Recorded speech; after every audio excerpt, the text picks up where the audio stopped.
Master जी ने कितने सुंदर धुन को बजा रहे। एक बार फिर से रहे मनोज जी क्या बजा रहे थे। कितना सुंदर धुन बजा रहे हैं। क्या बजा रहे हैं? अरे पियावा दिलदार मिललई है, माना है मोर बतिया। ये कह रही है कौन? ध्यान देंगे, ये कोई और नहीं कह रही है, स्वयं मैया पार्वती कह रही है अपनी सखियों से। मैया पार्वती कह रही है अपने सखियों से। जब मैया पार्वती की शादी हो गई, ससुराल गई भोलेनाथ जी के घर, और जब भोलेनाथ जी के घर से अपनी मैके आई हिमाचल, तो सारी सखियों से कहती है, अपने भोलेनाथ की बड़ाई करती है। और क्या कहती है? ऐसा अरे पियावा दिलदार मिललई है, अरे भोला दिलदार मिललई है, माना है मोर बतिया।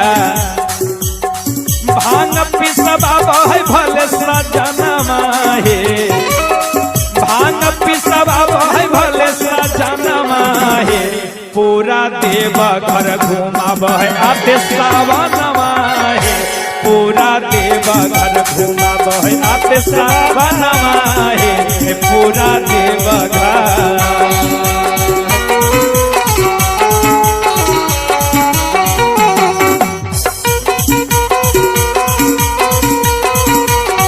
बोल बा हर हर महादेव।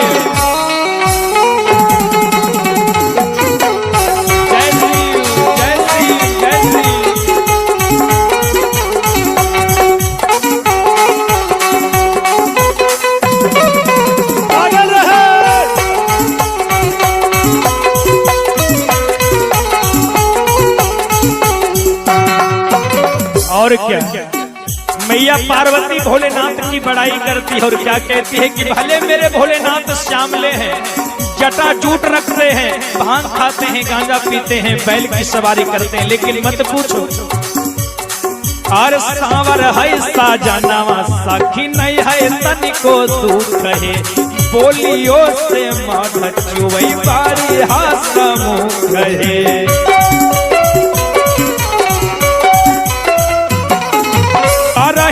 पियावा पर घुमाना है, पियावा पर घुमाना है। मैया पार्वती कह रही है, अरे का रही है पियावा पर घुमाना है। काहे नहीं ऐसा कहेगी हो? काहे नहीं ऐसा कहेगी? हम और आप 10-20 हजार का महीना कमाते हैं, तो हम और आपकी पत्नी कहती है हम केकरा से कम छिए, हमरो मर्दबा 20 हजार का महीना कमाबा गिधौरे में है ना, गिधौरे में।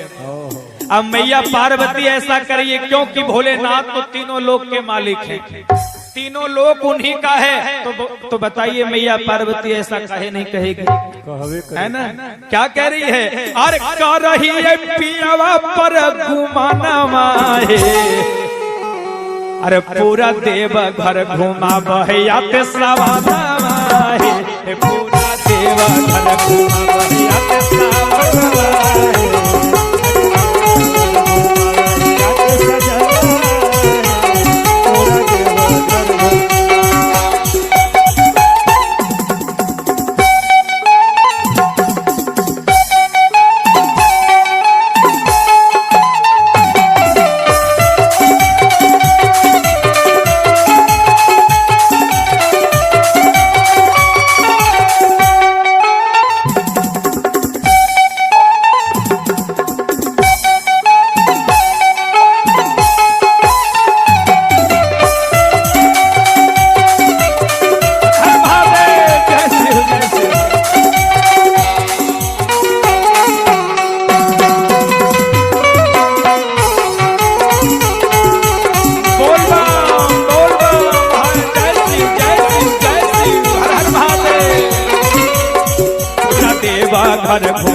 भैया के सावनमा हे पूरा देवा घर घुमा भैया के सावनमा हे पूरा देवा घर घुमा भैया के सावनमा हे पूरा देवा घर।